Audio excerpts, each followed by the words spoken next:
Three, two, one. Voice with Julia, change your voice, change your life. Hi everyone, and welcome to Voice with Julia's Technique Talks, where we demystify conversations surrounding vocal technique with behind-the-scenes access to great singers of today. I'm your host, Julia Radosh, and with me here today is the fantastic baritone, Andrew Garland. Andrew, thank you so much for being here with me. Thank you. It's my pleasure. So I'm going to let you all know about how awesome Andrew is. He is hailed as a performer whose artistry is a perfect combination between baritone of strength and vocal opulence, says Opera News, and cosmic energy and suavity by Opera News again. He is widely recognized as a leader in recital work with dozens of performances around the country, including Carnegie Hall with pianist Warren Jones and programs of modern American songs all over the United States and in Canada.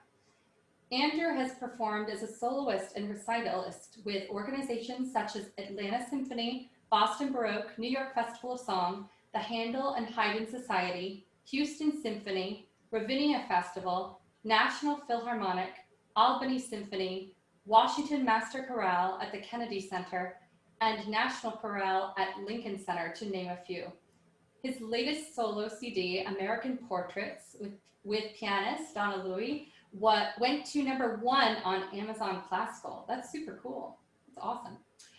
Major roles include Rossini's Figaro, the Count in the Marriage of Figaro, Papageno, Dandini, Silvio in I Pagliacci, Don Giovanni, and Mercutio in Romeo and Juliet. He has performed with companies such as Seattle Opera, Minnesota Opera, Boston Lyric Opera, Fort Worth Opera, Cincinnati Opera, Dayton Opera, and New York City Opera, with which he premiered the role of Prio Walter in Angels in America. I saw that, it was fantastic. Andrew is the winner of the Lavinia Jensen Nassau Washington International American Traditions, Nats, and Opera Columbus competitions, and he was a prize winner in the Montreal International, Jose Iturbi, Gerda Listner, McCammon, and Palm Beach International competitions. He was an apprentice at the San Francisco Opera Center and the Seattle Opera and Cincinnati Opera Young Artist programs. In addition to sustaining a busy performance schedule, Andrew has recently joined the voice faculty at the University of Colorado in Boulder. Wow, that's awesome. Welcome, Andrew. So glad to have you here. Thank you. Yeah, I have to say, in what was it, the summer of 2017 when you Yes. did Angels in America? Yeah, you were fantastic. Well, thank you. I absolutely love that. So I'd love to start with, just talking to you about when you think about vocal technique, what is the first thing that comes to mind for you? What do you think of for yourself? Oh, for myself, well, I used to not have to warm up very much, so I thought. And actually, it was right at the time, or really right before. So this is a long answer, but I think we have the time. Right before the Angels in America that you saw, I came down with some mysterious debilitating condition, and so you mentioned I sang at the Houston Symphony, but that was only technically, like it remains kind of a controversial story, but it was doing a world premiere of some very challenging music. I came down with something, could not recover from it, and there was no cover. I mean, it was a 35-minute piece in Spanish and Nahuatl. And, Houston has got great baritones, but, not even those great musicians could learn that score in, 2 or 1.5 days. So I went out and sang this score even though I couldn't. And then so there was some condition that I was not able to surmount. I still don't know what it was. I went to see 4 ENTs, and none of them could explain it. So that combined with the Well, I guess the psychological trauma of getting up in front of 2,000 people and sounding really, really bad. And I'm not being falsely modest. I mean, Mhm. you know, uh, it was bad. But then a few weeks after that was Angels. Now, I was still feeling similarly compromised, Mhm. but um, between the help of some very close friends and fellow technicians, I want to specifically name Shari Gruber, who helped me through that with some vocal exercises and a whole lot of free therapy, you know, um, but also a score that has zero expectations of any kind of bel canto singing. Mhm. And, you know, the exact opposite of what we are doing um, in bel canto boot camp, Mhm. right? I mean, Yeah. you heard the show, Yeah. and you wouldn't be surprised to know that I rewrote the role Yeah. and um, voiced a whole lot of things that were going to be chest dominant, extremely stratospheric notes, and just did the entire scene's falsetto, and it worked. Yes. I was holding on. You know, everyone has or should see the 2004 recording with Danny Belcher Mhm. with, you know, unique high, you know, B5s or fours. That would be B4s, excuse, you know, but that note, Yeah. right? for Yeah. baritone. And so, of course, you come into that expecting, well, this character is enraged and passionate right now and needs to shout at the angels. But you can also express that in other ways. Yeah. I squeaked out high G at that moment, Mhm. which was in the chord. um, uh, so to answer your question, Mhm. after that, to get through that, to get to a point where I could serve the score, I had to warm up for 3 hours. You know, like a Wagnerian singer with a very heavy voice, which I do not have. Although maybe I do this morning. You know, it's 8 a.m. here. There are forest fires, and there are you know, there's wind blowing pollen and so forth through the air. Not to make excuses, but so then so during that very odd experience, I had to do hours and hours of very gentle warm-ups, and then in the 4 months after, where I still really couldn't sing like normal, Mhm. you know.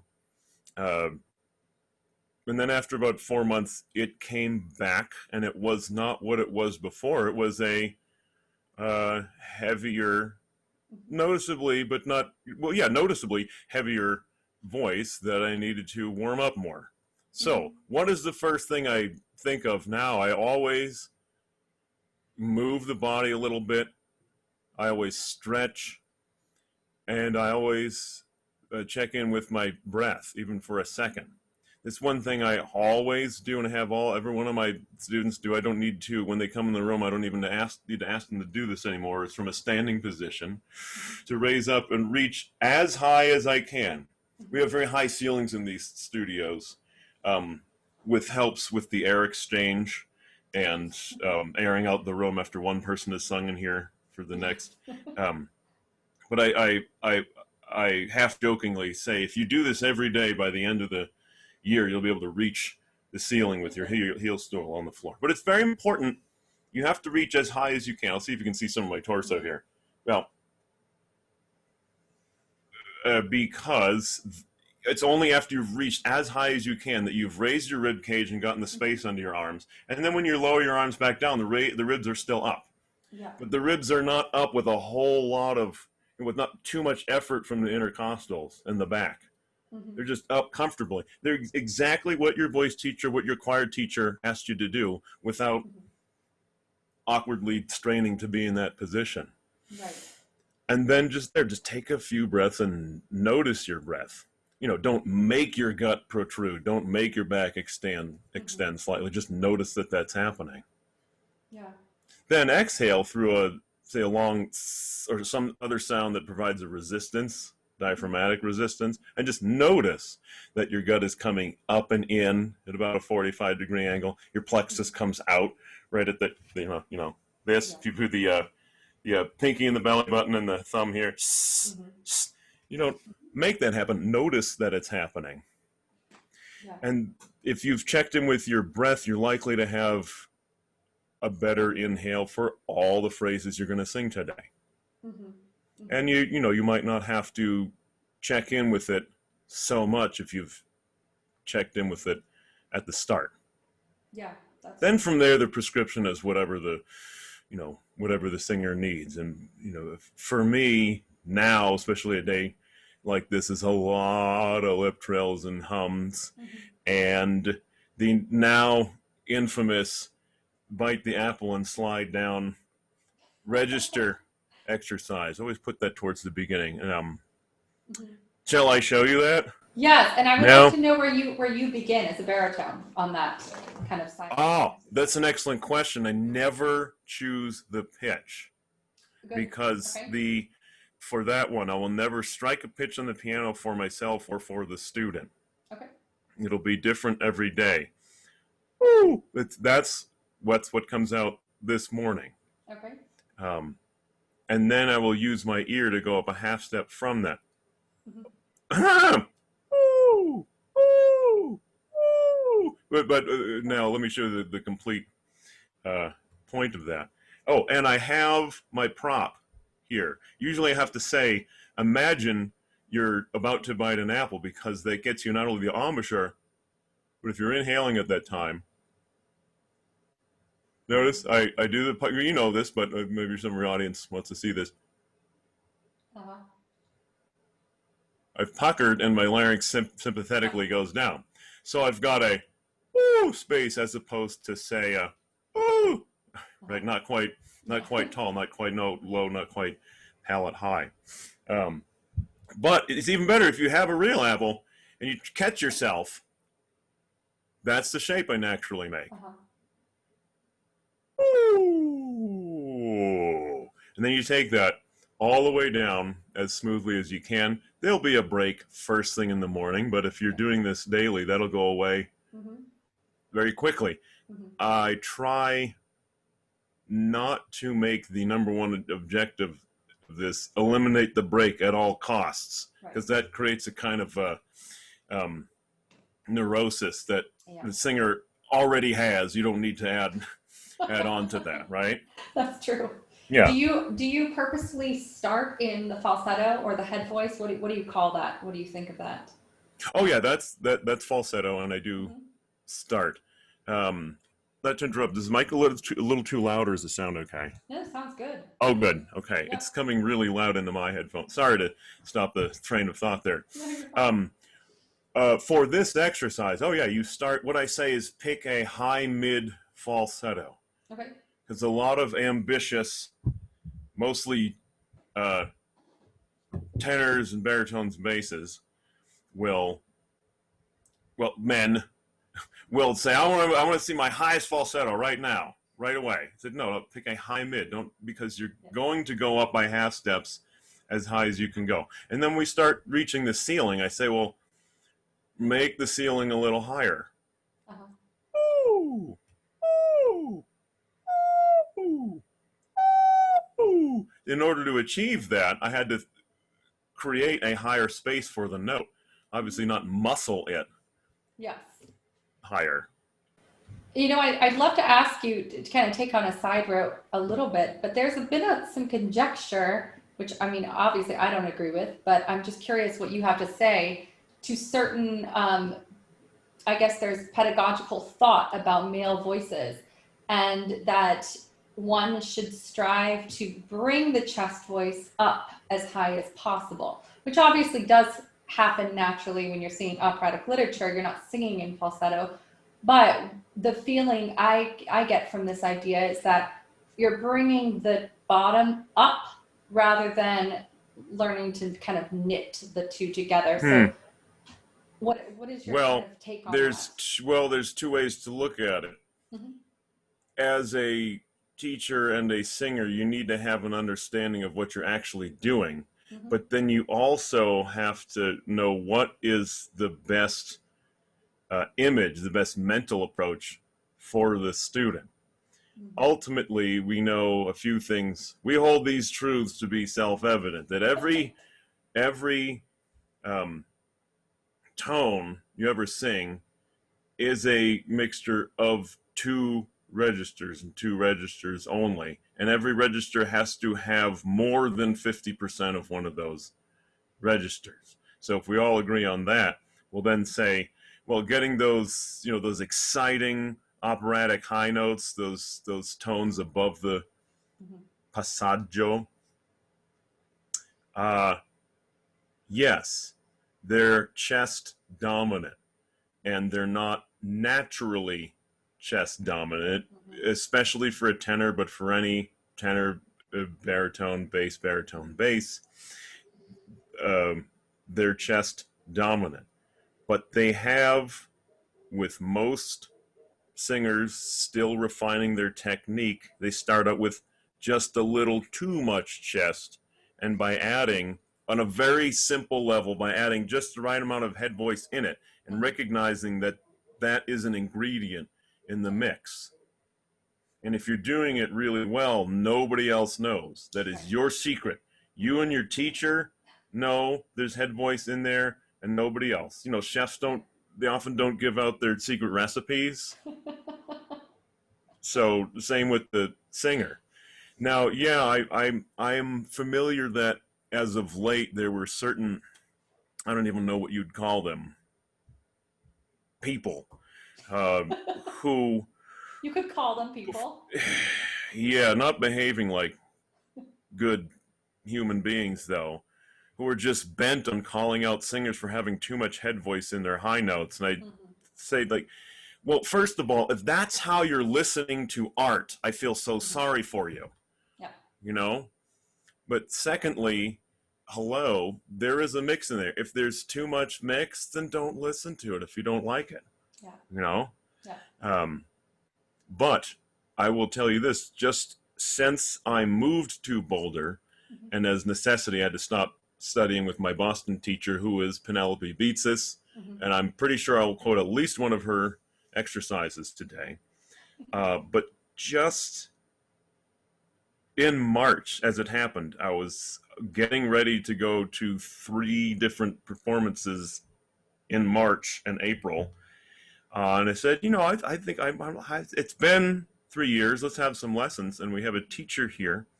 Her name is Dr. Sandra Kungle, formerly of LSU, Louisiana State.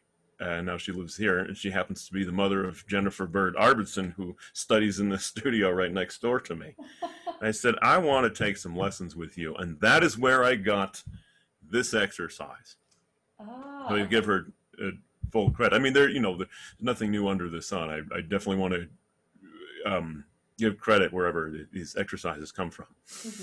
But I did notice that high notes, which in my youth were just easy and required no preparation or thought, beyond the 9 years of lessons that I'd taken at a college level, and then beyond that, but they were getting a little harder to sustain, just a little, especially after the whole episode that I told you about. And so I asked for lessons, and this teacher, Sandra, recalled my faculty recital. The first week of classes, I gave my faculty recital. First week on the job. And she was recalling high notes from that recital 3.5 years prior. Oh, wow. And telling also me. Kind of frightening. I'm like, I'm not sure I want you memorized. Yeah, never mind. No, never. No, thank you. What do I owe you? Thank you. And saying, these high notes were a little heavy. Oh, okay. Tell me more. And she got me up on the balance board, to loosen up the ankles, hips, and the knees. Oh yeah, that's part of the stretch routine that I referred to. Okay. You got to loosen up those 3 points, otherwise your support will lock somewhat.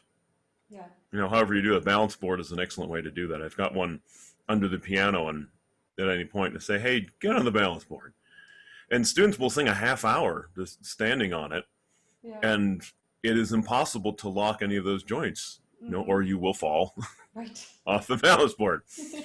And so, but we would do a good solid half hour of just these falsetto downslides, and then it would transition into some arpeggios, which I'll attempt to show you now. Oh, yeah. And again, for me, I pick that same medium high point where I'd started. Yeah.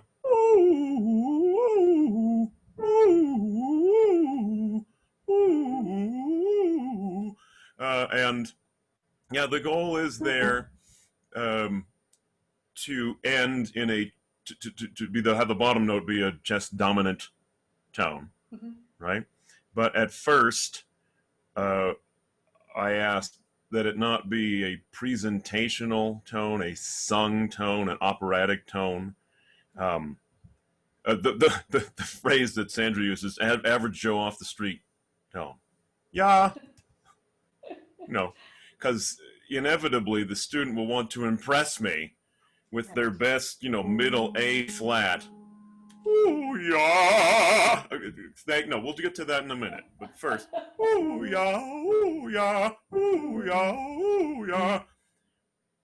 So, getting back to your question that you asked me, I think 15 minutes ago, is it bringing the top down? In that instance, yes, it is. Yeah. Yeah. Then for bringing, from there, if you've done that, bringing chest up is a lot healthier. Yes. So you want to see an exercise for bringing chest up? Yes, I'd love to. Okay, great. So I'm going to do it whether or not you wanted to hear it. And this is again, I mean, this is the same series of lessons with Dr. Kungo. You sing C, O, E. Again, that top note, it's quick, and it is not presentational, operatic, full voiced. Yes. As I'm listening to this, and you can tell me if I'm kind of off base here, this kind of speech-like quality that you're demonstrating in this exercise and the one before, is this maybe to aid an overcorrection of like maybe a push down of the larynx that opera singers kind of want to do? Yeah. Okay. Yes, it is. Although, yeah, in my lessons, we never said those words, but that was one thing we were accomplishing. Yeah. And now that I think of it, yes, with all the students, mostly tenors, baritones, and basses. And I say all those words, by the way, because I do have a student who is a woman and an incredible dramatic baritone. Oh, wow. So I go through saying she identifies as a woman and is promising to be a powerful, Yeah. super full lyric and then dramatic baritone. That's awesome. Watch out for it. So I always say tenors, baritones, and basses. Yeah. It's worth the time. Yes. To say all those words. Yes, all of them, most of them will have a tendency to press the larynx down, and this very gently replaces that habit. Mm-hmm. Mm-hmm. And from that onset, you can then, first of all, you take this up quite high because it's kind of a low risk, low stakes. See, here's my, well, I'm not sure what's going to happen, but here's my morning voice. See,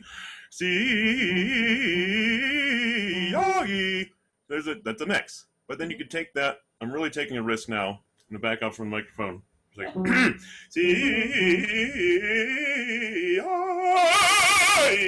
but if you have that light onset, you can add the rest of the mass of the vocal folds in a proper way. Yes. Yeah. That's awesome. Now, I just have a question because I want to take us back so that we can sort of understand your perspective right now. Did you ever, when you were talking about this period where I kind of understood that maybe your voice went through a change, or did you feel like it just maybe had a rough spot in terms of like something sort of like in, mechanical with the chords? Right. Or Well, did you feel like it a was change? both. Okay. It came out of it having changed. Now the I think my voice was maturing very gradually Yeah. over the years. I'm 43 now. I was 40 years old at the time of that, Hmm. and was adding a note or two to the bottom, Hmm. and just definitely a darker timbre Yeah. that was going on, Yeah. uh, and but was just noticeably a lot more coming out of it. Okay. Okay.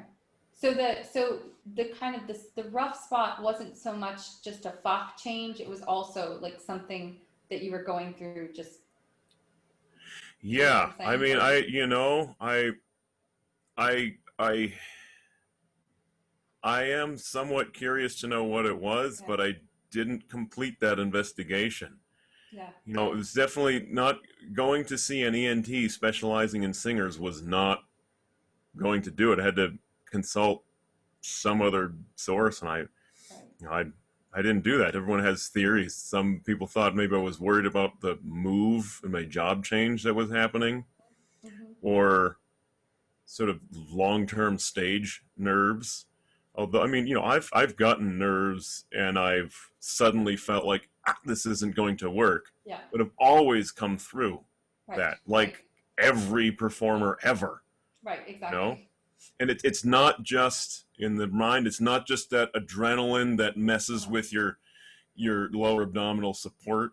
Yeah. It's also like, oh, this suddenly feels like it doesn't work and it Right. doesn't respond to the commands. But I would always get through that, and so Right. that was in my mind in the dressing room. 15 minutes before, I've always gotten through this. This is just that same thing happened. But I didn't get through at that time. Yeah. Um, Yeah. That's it. I know the voice is a mystery like that. It's something very similar happened to me, and then right after it was like it was literally a Bach change. And I still don't really know what it was, but it was also like a period of stress in my life. And it like was a period of maybe 3 months I could not sing. hmm, And then all of a sudden on the other side of it, I had a different instrument. So wow. it's, I wonder if this is like hearing your story, I'm sitting there thinking, going, wow, this might be more common than, you know. Yeah, I did talk to one bass baritone colleague who said something very similar happened.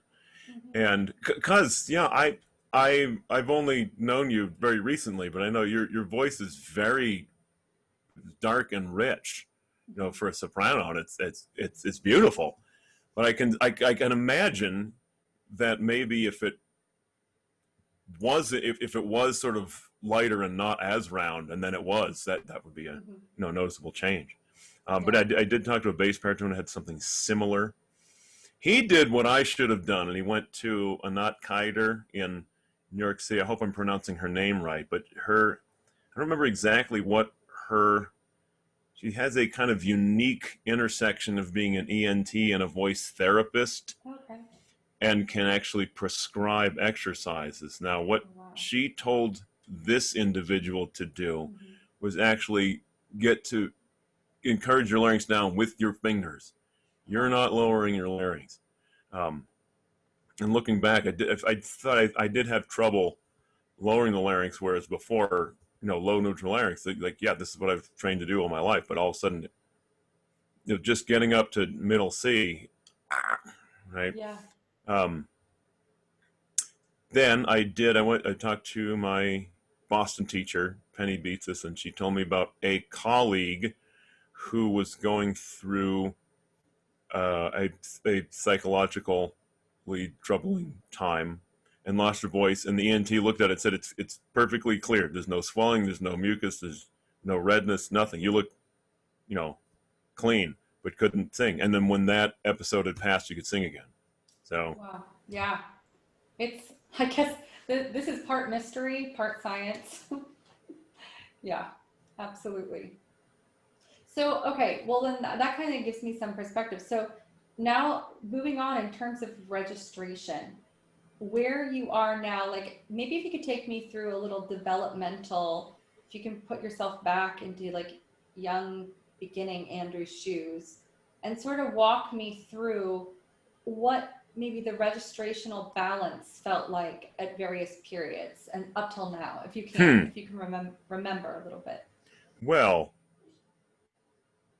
I can tell you that I never used that word in 5 years of undergrad. Okay. So that I had a good range, and was fairly consistent. Had a fairly even tone up and down. I knew what a passaggio was, and I did the work to negotiate through the passaggio, narrow and turnover. And my first teacher was a soprano, Paulina Stark, who still sings really well at age 83, I want to say. Wow, that's awesome.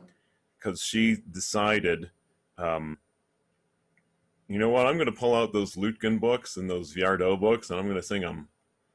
That plus yoga. Yeah. But yeah, at least with her baritones and tenors, would use a lot of imagery, but could also demonstrate that balance. Now, this is not I'm talking about balance as a resonance right now, but that combination of the squillo, and I was definitely taught, get the squillo first and then we'll round it out second. I think that's a good approach, and I generally go in that order. Yeah, I agree with that too. But no, for me it was how to get through the passaggio, not how to balance registers. Okay. We didn't talk that way. Now going through. Oh shoot! I forgot my other prop. It's in the room though. I use resistabands with everybody, but my baritones particularly love them. 'Cause it's workout equipment, right? But it's too bad I don't have it here. But when you stretch one, it gets thin, right? It's perfect, just like the folds. And if you fold it in half too, you have less risk of breaking it, which happens sometimes. And if you've broken the band, then you're afraid for life you're going to break it again. Yeah. That's happened a few times. So you can't, if you let them dry out like you do here in the dry climate, you have to make sure you replace them regularly, lest you traumatize your student. But I always tell them I'm impressed when they do. I'm not disappointed at all. I'm impressed. Look at you. Yeah. Exactly. But then what I do is say, okay, we're going to go over this passaggio. So instead of orienting it this way, orient it right here. So you have my camera's backwards. I can never be a TV weather person because I can't do the backwards camera thing. If you've got one hand in front of you and one hand behind your ear, and as you cross over that passaggio, and for me it's going from E to F, E4 to F4, you will continue to move the ends away from each other, but then also move the front down and the back up. Okay. So if you imagine, imagine that band. Right. Oh, now here we go. The teacher I had for 4 years in grad school, Bill McGraw. Definitely need to talk about his exercises. Okay. So I'm combining his most deceptively difficult baritone exercise with the resistaband, and it goes something like this. You use either A or A, closed A and A, or bright A to closed A. I have not attempted this yet, so let's see if my technique will kick in.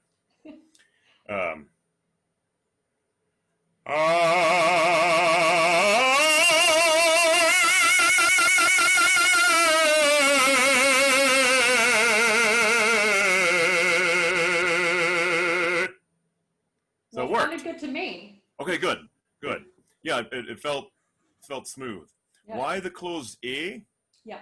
Because that closed that very narrow opening between the tongue and the roof of the mouth is helpful for you to feel the space behind and the space in front.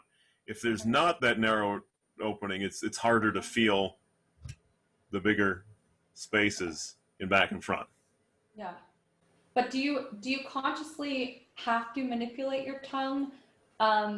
Or if you just sing the vowel, is that good enough? The vowel aids it. Then you go on to make sure you can do that turnover on all of the vowels, of course. Okay. Okay. What do you mean? Can you describe turnover exactly? Yes. What that means with vowels? Yeah. Well, no, it doesn't.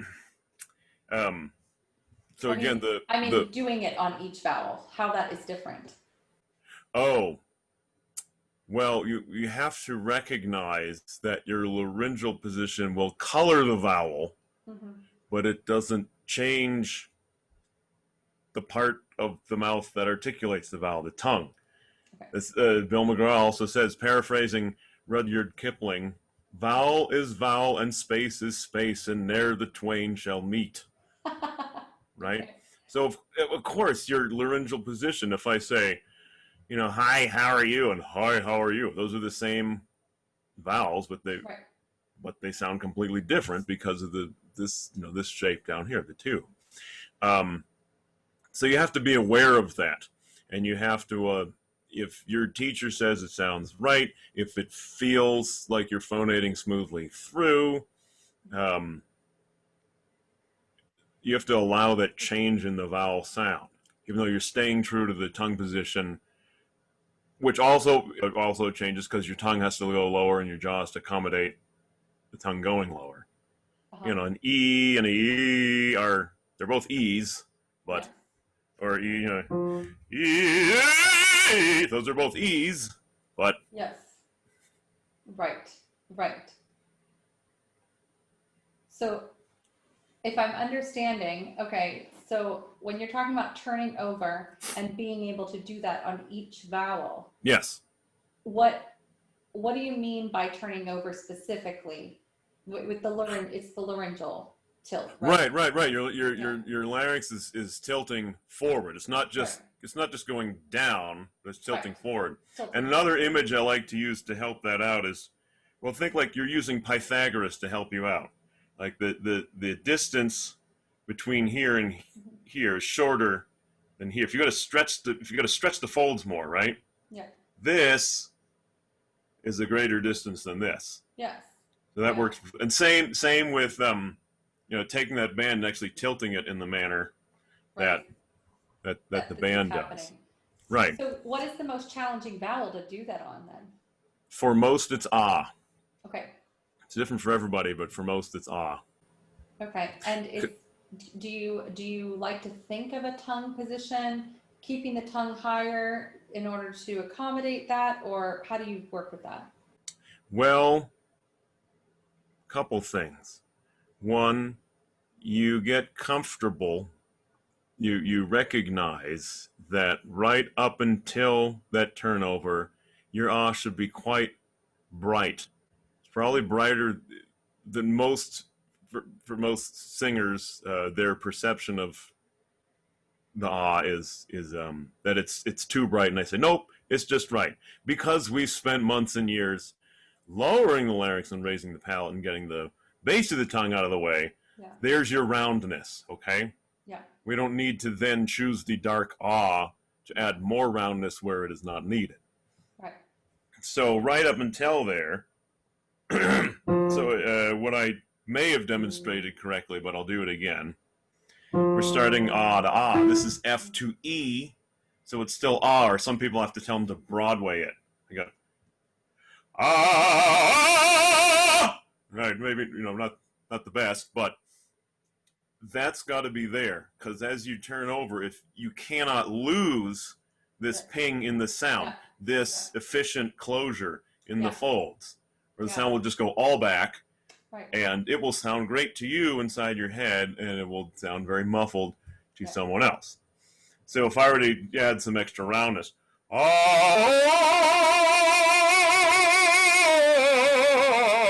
so maybe to the microphone that's 14 inches away from my mouth, maybe that sounds okay. Maybe even to the untrained listener standing in the room, maybe it sounds okay. It sounds fabulous inside my head. But to the recording engineer and the live audience, nope. Yeah. No, it won't carry. It certainly won't hear a bit of that over the orchestra. Yeah. So keep that brightness, which is a result of you keeping an efficient closure in the folds. You've already worked the low larynx in the tongue and the high palate, the roundness that colors that. Mm-hmm.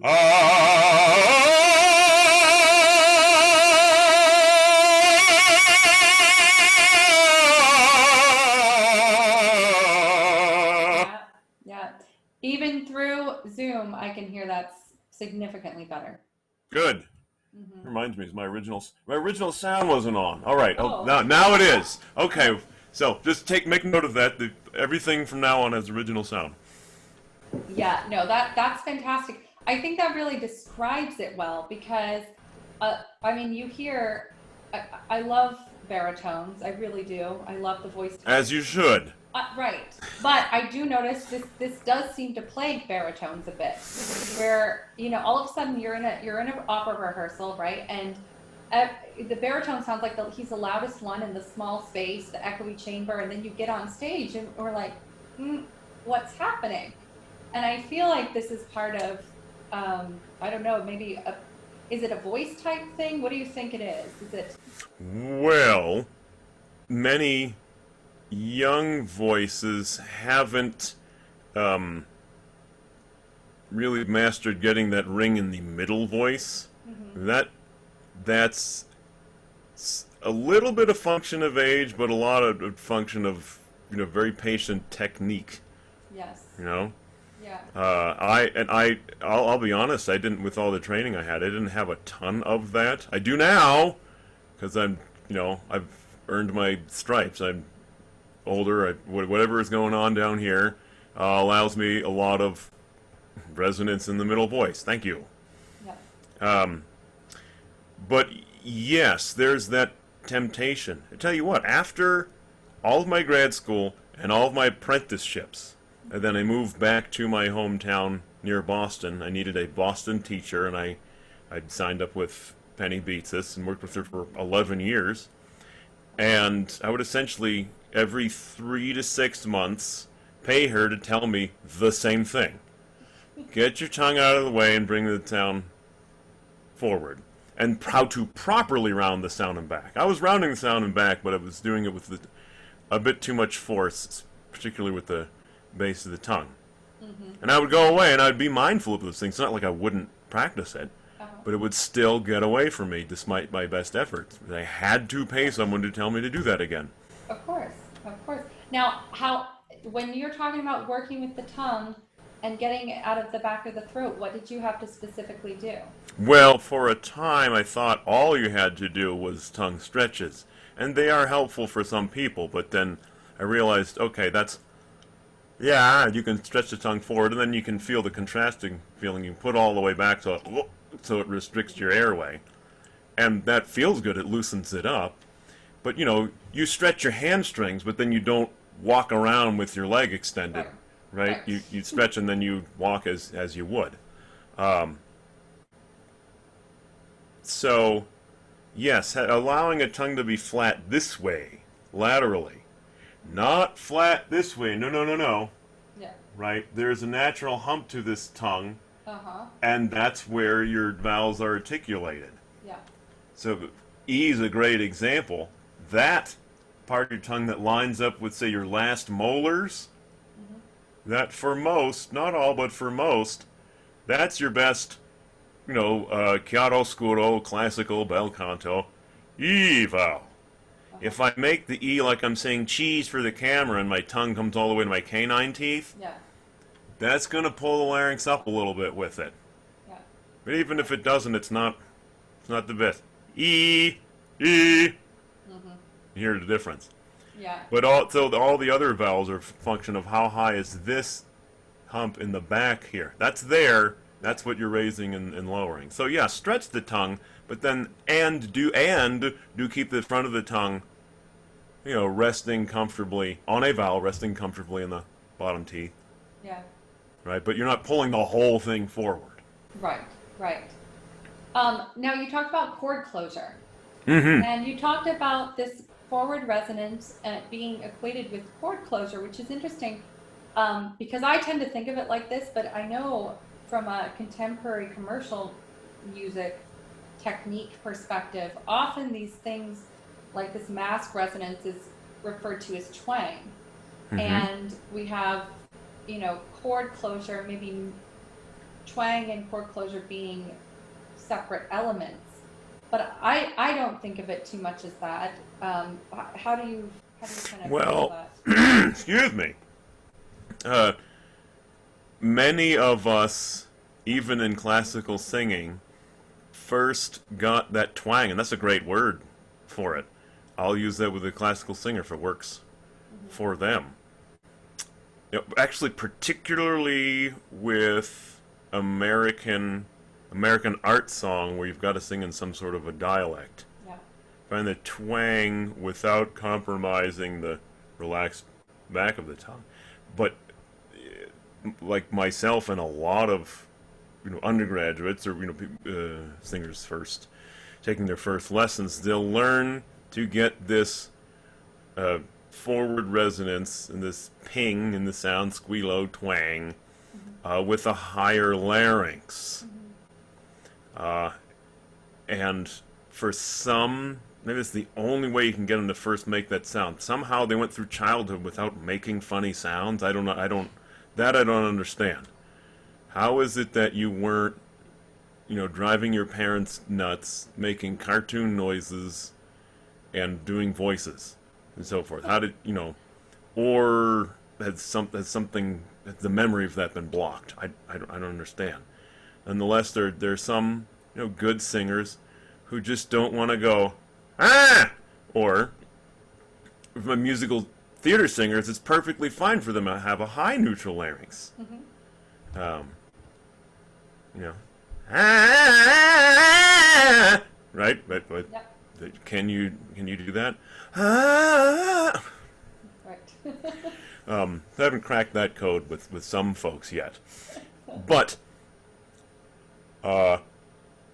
yes, as early as possible, can you get this twang with a relaxed tongue and a low neutral larynx? Ah! And fortunately, ah is a real vowel. It appears in French. Wah! So, are you going to go wah? Are you going to go wah? They're the same vowel, the same ping. The other's got the low larynx that you want. Yeah. So do you have an exercise to aid that That's it. That's it. That's just Yeah, it. can you... Ah, okay. Right, but can you do it with a deep voice? Yes, I can. Yes. Ah. Ah. Ah. Hard low. Okay. Yeah. Right. And we both know, well, I'll know anyways, if you're pressing too low to get that. But generally, unless there's something really wrong, we don't speak with a pressed low larynx.